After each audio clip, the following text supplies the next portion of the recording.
Good evening and welcome to the Business Day. I'm Andrea Chisholm. We have more reactions this evening to the minimum standards for automated banking machines released by the Bank of Jamaica Tuesday evening. The Jamaica Bankers Association, JBA, says it was actively involved in the consultations. These include the availability of cash, infrastructure maintenance, and the management of service disruption.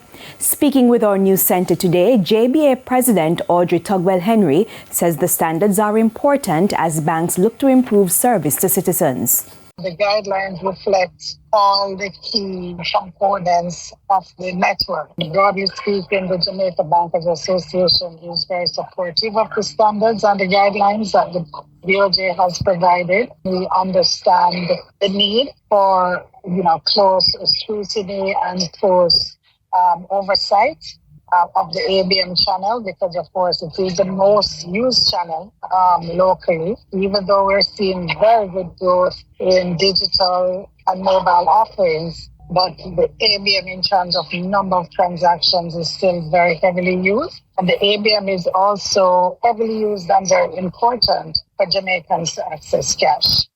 Meanwhile, the private sector organization of Jamaica, PSOJ, says it welcomes the minimum standard guidelines for ABMs.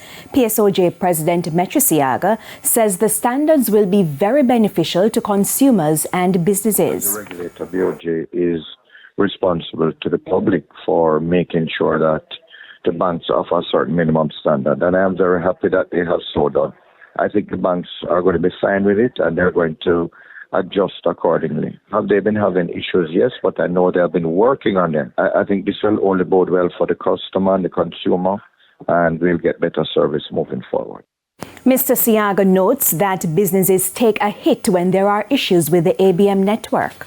Well, it affects people more than anything because people can't get the funds that have been put in their accounts.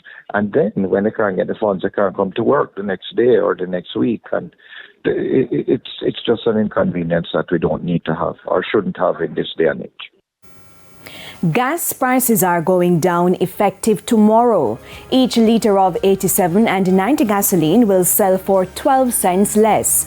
45 cents will be cut from the cost of diesel, while ultra-low sulfur diesel will cost 25 cents less. However, $2.76 will be added to kerosene. Propane will increase by 25 cents, while butane will drop by 56 cents. Each gas station will make adjustments to these prices. Banks and cambios are selling the American dollar for an average $155.24. The Canadian dollar is being sold for $115.30. $194.88 is the average cost for the pound, while the euro will go for $168.35.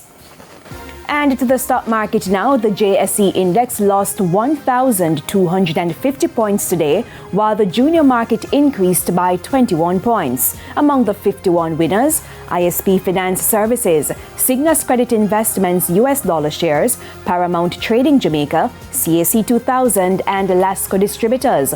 The 41 losers include G West Corporation, JMMB Group 7.25% preference shares, Trans Jamaican Highway US dollar shares, General Accident Insurance Company, and Jetcon. 14 stocks closed the session selling at the same price they started trading. And that's it for the Business Day. I'm Andrea Chisholm. Good evening.